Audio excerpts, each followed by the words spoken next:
Welcome to Of Sound Mind and Spirit. I'm Shelley. And I'm Lisa. We're sisters walking together on a journey of faith. We're not perfect. And we definitely don't have all the answers. We're inviting you to walk with us as we explore ways we can better know and grow in our faith together.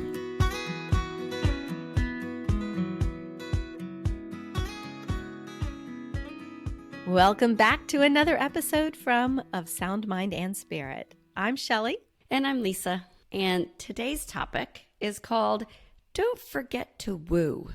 Woo. Woo. Otherwise, subtitle, The Importance of Dating Your Spouse. Oh. I do love that word woo, though, Lisa. You know, it is something my husband and I have said a long time to each other about wooing. Wooing, you know, like the 12th century Old English word for courtship. Nope. Your husband actually uses that word? I had no idea it was a 12th century word for courtship. Of course you would know that. No, we've always, when we got married, we got engaged, married, my husband used to joke, well, now that I've got you, I don't have to woo you anymore. And that's what we called it, was wooing. So no, now that we've been married 25 years, we have learned that it is still important to woo or to date during marriage. And that's kind of what we're going to talk about, is the benefits to marriage from continuing to date your spouse. And your anniversary is actually coming up in a few months from when, or weeks from when we're recording this, yes, isn't it? It is. Yeah. It is. It'll be our 25th anniversary. So very exciting. Wow. Congratulations. It makes me feel old. Of course, what doesn't? These days? Yeah. I can think of a few things, but that's not this episode. So let's go on. You know, it's funny. I would say about 10 years ago, people started asking us, like, especially younger couples, you know, like, what makes your marriage strong? And you're like, I don't know. You know, it's not something we consciously thought about. And then over the years, we started meeting more couples our age or a little bit older than us. So people that were middle-aged or approaching empty nest. And we started watching, it sounds so terrible, watching the number of our friends and people in our community that we knew that were struggling in their marriages as they hit middle age, especially, and empty nesting. And it really made us start to talk about it as a couple. Mm-hmm. You know, how do we avoid this? And what does it mean? And what happens? And stuff like that. And so we came up as a couple that we decided that was the importance of wooing, that we had to keep wooing. I think that's really cute, actually. It's such a sweet and romantic way of thinking about it. I mean, and 10 years ago, I mean, that's, you're only being married 15 years and getting asked that advice, that question. I don't know that Brian and I ever really thought about it from that perspective until you brought it up. And I don't know how long ago that was. So yeah, maybe 10. Well, I think it's a common thing for marriages of our length or people of our age range, that you spend so much time and energy, your jobs, your kids, your lives, that after a certain amount of time, I don't want to say you take your relationship for granted, but you do kind of, other things come to the forefront, right? Get prioritized over spouse. Yeah, and I think I can that's see that. Natural, especially if you have kids. Yeah. Well, we talk about stages and seasons of life too. Raising kids, I mean, you start to think about it. We each have 3 kids. And so the bulk of our marriage, I would say both of us, has been in that season of raising your children. Mm-hmm. And so if that's all you know is how you live with your spouse while you're both parenting, I mean, just thinking about it now with my 3 kids, when our youngest graduates from high school, I'll use that, graduates from high school, we will have been parenting for 31 years of our marriage. Oh, that's you want to talk about sounding old? That sounds old. Yeah. Well, I mean, I don't have the age spread you do, but when our youngest graduates, will be next year. So 26 years for us. So yeah, it's just, I think it's, you're preoccupied with your day to day, and your day to day is parenting, work, household stuff. And I think it's easy just to kind of fall into a rhythm or a routine. And then you wake up one day and you're not so involved with parenting. Maybe they're in college, or they're left the house, or they don't need you physically as much day to day, right? And you wake up Ideally. ideally, but they might need you emotionally. But but they move out, and then you realize like there's distance between you and your spouse, that you've spent so much time and energy and focus on getting them to places here and there, or I don't know, all the day to day, stuff with the kids, that you've kind of lost track of prioritizing your time together and making it intentional. Most of the time I hear about people complaining or not being connected with their spouses, it's because one or both of them have retired. And it's the first time that they're in the same house together for the whole day. I'm trying to think if I remember mom and dad going through that specifically, but I think by the time they did that, we were all wrapped up in our marriages and raising our children. So we'd have to ask them how that went. Yeah. Yeah. So I did do some research, and I've looked into this, and they do talk about that putting your spouse first, your relationship with your spouse first above your relationship with your children. And I know some people might think that's controversial, but the research actually shows that if you put your spouse first, it provides security, comfort, and stability for your family foundation. It gives your family a foundation that and then helps your children thrive. And it also, on the plus side, creates a great relationship, a better relationship where each person feels loved, supported, and secure. So my husband and I, when we made this decision, it's a mind shift of having to place your marriage above all of your children's commitments, like extracurriculars or, what's going on in life, and really make the effort to date, which sounds so weird, doesn't it? Well, no, what you said has a lot of value to it, because I was just thinking you're so often pulled in different directions. I mean, these child raising years, and I'm trying to decide whether them being younger and littles is easier or more difficult than them being in high school. Because like you say, on the one hand, the kids are a little more independent, but at the same time, they traditionally have a little bit more extracurriculars, and you're still taking them to lots of places. So it would be very easy to lose track of seeing your husband and paying attention to him and giving them the priority they deserve as your spouse when you're coming and going, or they're traveling for work, or you're both working crazy hours. So that makes a lot of sense. And I would also argue giving, like you said, giving your spouse the priority, but also is saying yes when they want to do something and you're exhausted and you got 51,000 things to do, and to say, I'm going to put that down and say yes and spend that time with you. So that's the exhaustion. I was going to say, the older you get, I think that's part of it, is you just want to sit on the couch. Or is that me? No, sorry. My mind went to another euphemism for my husband says he wants to do something tonight. Oops. Yeah. We're really going to, we're not going to talk about that now, but no. You can make inferences all you want. Okay. Sorry. Something, okay, I'll change the topic. Something my husband says to my kids. And the first few times, I don't know, I kind of was like, what are you saying? But he tells the kids that mom is more important than you, which sounds terrible, right? But he says, mom is more important than you. You are going to leave me. You're supposed to leave me. Mom is supposed to stay. Mom and I are here together forever, and you guys are leaving. And so I know it sounds a little terrible, but it makes sense. Your spouse is your longer relationship than your children in your home. So, Lisa, you just reminded me of that mom used to have this framed embroidery. I think it was in the den when we were growing up, that said, the greatest gift a father can give his children is to love their mother.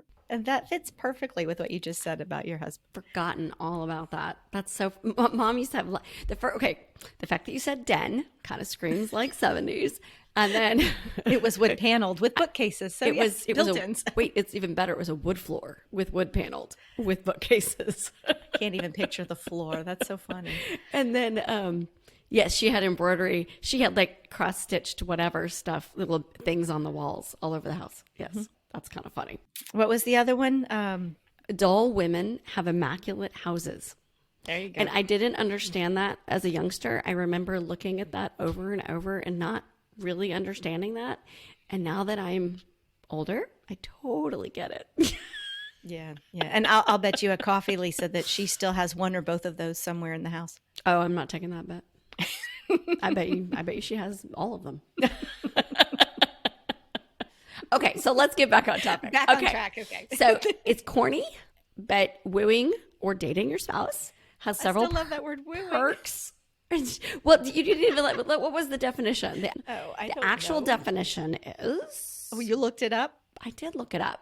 To seek the favor, affection, or love of, especially with a view to marriage. I love that you looked it up. I did look it up. So we've definitely, that what we're here to talk about are the perks and the ways that wooing strengthens your marriage. I think dating helps our relationship be a top priority. If we're taking the time to date our spouse, that means we're putting them first. Right. And we already mentioned it's not easy because life is life. But when you actually make that time, you have time to do all these other things. So it's really about making the decision and making the time to get together and do it. Now, I know and I've had this discussion with lots of friends, and the first thing I always hear is babysitters, money. Okay, we're not talking complicated. We're talking about Grilling on the back porch with the kids together. in the house. And putting the kids in the house. Yeah. Or sending them upstairs and you watching TV on the couch. The point is, I think you're together, right? Right. Or if they're still younger and they go to bed really early, we used to have a lot of time in the evenings. And rather than just sitting and watching TV together, maybe make a point, take a glass of wine and go, it's too hot to sit outside. But, if you live somewhere where it's not 103 degrees today, go sit outside. I even wrote down weed the garden. I mean, if you like to work in the yard, do that. And of course, That's a good point. We also, my husband and I will go do dinner and a movie. There's some old Instagram pictures of us being at one of the Star Wars movies releases by ourselves, not taking the kids with us. And, it's just making the point to do stuff you enjoy together. 9 times out of 10, our date nights are one of 2 things. They're either a walk around the block by ourselves or dinner. Those are really our 2 standbys that we do. But honestly, you just want it to be something that you just enjoy, and everybody's different. Yeah. I remember when Brian and I, when our girls were little, we would get a sitter and go out to a special dinner. We definitely had what we called our date night restaurant. We only went there on a date. We never went there with the kids. It was just funny. That one place that we agreed, we like this place and we're never going to bring the kids here. And it'll be just our place. Yep. We used to go to a little Mexican restaurant up here in front of the neighborhood. Do you do it like a weekly thing now? Or is it try to do it monthly? Or do you just kind of give yourself the grace of being flexible? For a while, we were in the weekly habit. We would go every Sunday night. And it was hard because at the time I would be Sunday nights are my nights to sit and prep my calendar for the week and to get out the lunches and do all of the prep. But that was one of the only nights where we didn't have a lot of things going on, other things. Mm-hmm. And so I had to adjust my schedule and my expectation of what I was going to get done. And we would, the kids knew, and the kids loved it. I didn't, this is not one of my tips, but the kids loved it. They were like, Mom and Dad are leaving, bye guys, y'all have fun. We're going to sit and, they get to sit and do whatever they want unsupervised, which sounds not awesome, but you know what I mean? They had frozen pizza and got to watch a movie or play video games. It was their free time. So they really liked it. All right. I know you've got another tip here. Okay. So Number 2 is dating keeps lines of communication open. So we have found that when we spend time together, whether it's a walk or it's dinner or whatever, yeah, I mean, we talk about things like kids and work and whatever. But we also, it's like once you get past that, and we usually give ourselves like 5-10 minutes, maybe 15, to kind of talk about those things. But then we make a concerted effort to not. Try not to just spend the whole time going, well, I don't know, what are you doing Thursday? Well, Thursday I have this to do. And, just relaxing and having conversation. And we have found, not every time, but we have found that sometimes we have conversations about like hopes, dreams, fears, future, like those things that you don't just sit down and talk about, but it just kind of naturally, when you're relaxed, gosh, that's so much harder to do than it sounds. But even if you're talking about your schedules or what happened, something with the kids and whatever, sometimes those conversations just brings you closer, and it helps you remember that you're partners, that you need to talk about these things. Brian and I started doing that in the mornings after I take our youngest over to school. I noticed we started kind of falling into a routine of sitting and having a cup of coffee together. And it helps us to get synced, to just kind of sync up. What's the day look like? What's the week look like? What are each other's expectations for the other person? Mm-hmm. That's a good one. That puts you on the same page. And it can be 30 minutes, it can be an hour, but it doesn't have to be a long time. So even going on a date, like you said, going on a walk, that could be anywhere from 30 minutes to an hour, and you're not making a huge to-do of it, but you're still connecting. Right. And sometimes doing something on your date helps the communication even better, because you're not just sitting there staring at each other, which can be a little unnerving sometimes. Like I said, then you're just, like stressing about all the things. So sometimes doing stuff. All right. Number 3 is, and actually, I like that you have numbers. This is funny. You know me, I love lists. I know. love lists. Dating, this is my favorite, I think. Dating helps you model marriage for your kids. Oh, that's true. So that is really true. As Christians and as Catholics, we know and we teach our families, our children, that marriage is an important sacrament. And it's a foundation for the family. And by dating and wooing each other and continuing to place the importance on our marriage to our kids, they witness us. I want to say practicing what we preach, but really seeing that we know and understand the importance of the sacrament and of our relationship. Yeah. I mean, even if they're little, they understand that mom and dad need time together and that they need time to go out. Well, think about it, that they recognize that love, right? That mom and dad like to spend time together. Mom and dad love I mean, it's not just saying I love you, but mom and dad want to be together. And I think it's an important thing for them to see. Yeah.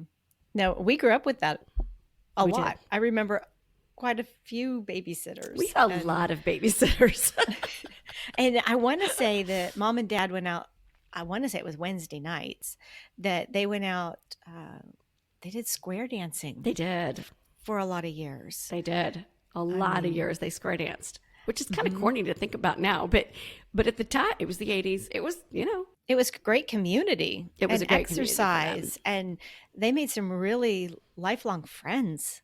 They did. Being part of that organization. So, and they would go out with their friends. They went on trips with their friends. I remember a cruise one year, and the neighborhood group. Yeah, I mean, so they went out at the New Year's Eve parties, and they went out a lot. And they would leave us with grandparents, or when we got older, a little bit by ourselves. It's kind of nice that we were so used to seeing them do that. I think I didn't even realize how much I internalized that was normal. Yeah, I wouldn't have thought that it wasn't normal. That was normal to us growing up, that our parents would go out. Mm-hmm.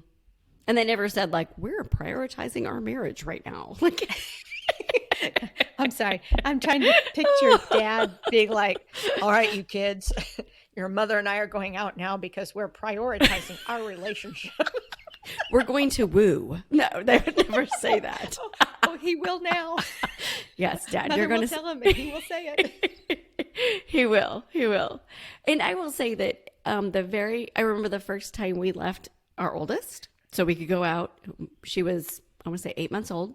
And we went to a wedding of a friend of mine, and or my in-laws kept her. And that was our first time to leave her. It was overnight. We'd left her a little bit. That was the first time we left her overnight because it was on the other side of town and it would come back too late. And we just, And I remember we went to that wedding and everyone there was like, "Where's the baby?"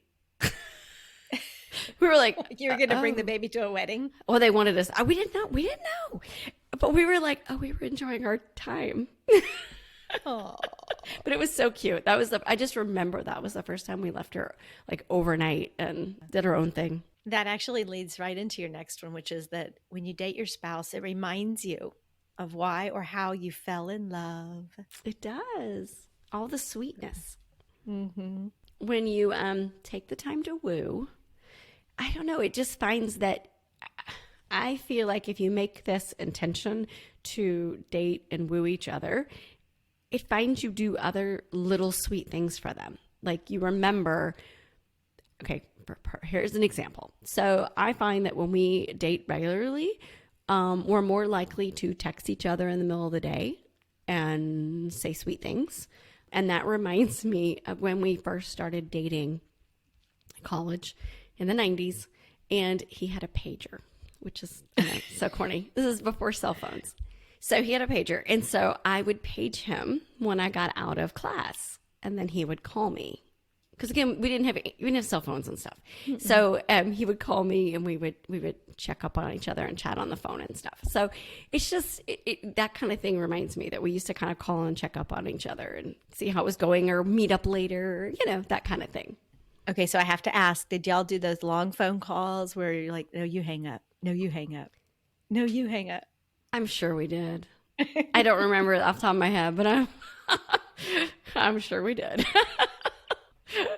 But also it can help you regain, like, most marriages start in friendship, whether it was very short before you dated or long.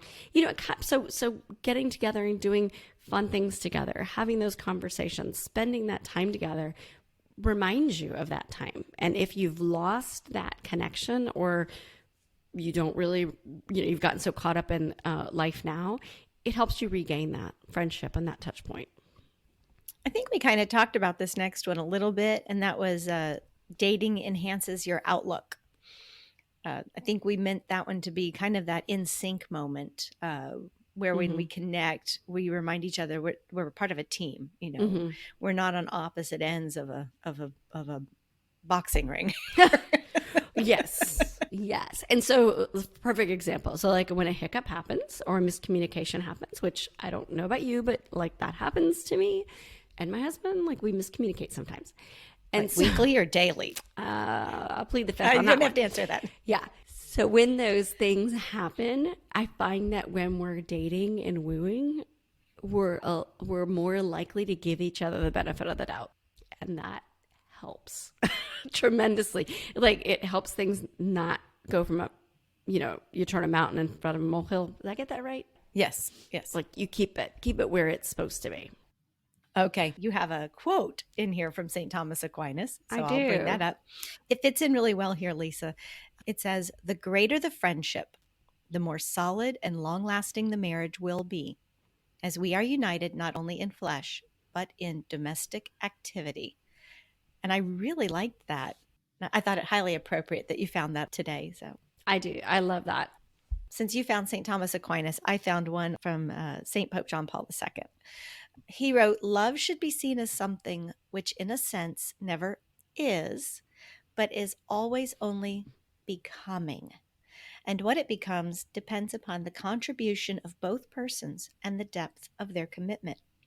And I thought that fit in really well with talking about dating your spouse, because it reminds us that it doesn't ever just come to a stop. It's always something that's developing and growing and getting richer and deeper. And so the idea being that when we do finish raising these children and they do go out of the house and create their own lives and their own families, whatever path life takes them, hopefully the two of us you and your Brian and me and my Brian, will, yes, we did. We'll both be happy and have a strong and healthy relationship, whether we're retired or working or traveling or visiting or taking care of the grandkids. So, Right. We'll be on the same page still. Yes. And just to recap, if anyone didn't catch that, both our husbands are named Brian, which is why we didn't reference them by name. Yeah, we didn't do that on purpose either. So. No, but it could get very, very confusing really fast. Our parents call them Lisa's Brian and Shelley's Brian. So, wrapping it up here, we've been talking, Lisa, about how dating your spouse helps you prioritize your relationship, communicate better. We model marriage for our kids. It reminds us of how and why we fell in love, and it keeps us in sync with each other, right? Right. Well, these things that help you grow in relationship and stay close to your husband, these are also the same things we do to grow in our relationship and stay close to God. I agree. It makes complete sense, right? Where you consider God is in our marriage. And by inviting and acknowledging God as the center of the relationship, the things that we do to stay close to our husband, we're also staying close to God. And in the same time, keeping God at the center of our marriage.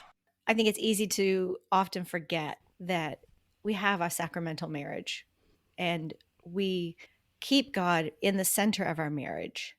We had some friends who got married and their invitation included a beautiful scripture verse that was Ecclesiastes 4:12. It says, "A cord of 3 strands is not quickly broken." I had to really stop and think about that, but I like the visual concept that a single thread, you can break it pretty easily. When you put 2 together, you might be able to, but when you put 3 together, you can't pull it apart as easily. Actually, I remember doing that experiment in elementary school. Oh, well. I think this is actually a really good topic about how to keep God at the center of your marriage. And we will have to make a note, Shelley, because I know you like to make notes to keep us on track. Make a note that we're going to make another episode about that. So the question for this week is, if you are married, are you still wooing? And if so, how has dating your spouse benefited your marriage? As always, we thank you for listening. We are very, very excited that you're here. And come and find us over on our website, soundmindandspirit.com. If you scroll to the very bottom of our front page of the website, you will find a spot where it's, I forgot what it says, keep in touch or let us know or stay connected or something. And sign up for our email list on there if you would. We would love to be able to keep in contact with you. Always subscribe, leave us a review. Oh, speaking of reviews, Shelley, do you have feedback for one of the reviews that we got? Oh, yes. Marie says, "I am loving your podcast. I feel like I'm hanging out right with y'all." And I thought, oh, what a sweet thing to say. It put a big smile on my face when I read it. Thank you, Marie. We love hearing from you, and we're so excited that you like hanging out with us. Shelley, you ready to head off and go schedule that next date with your husband? I think so. I've got a couple of ideas in mind. Thanks, everyone, for being here. Bye.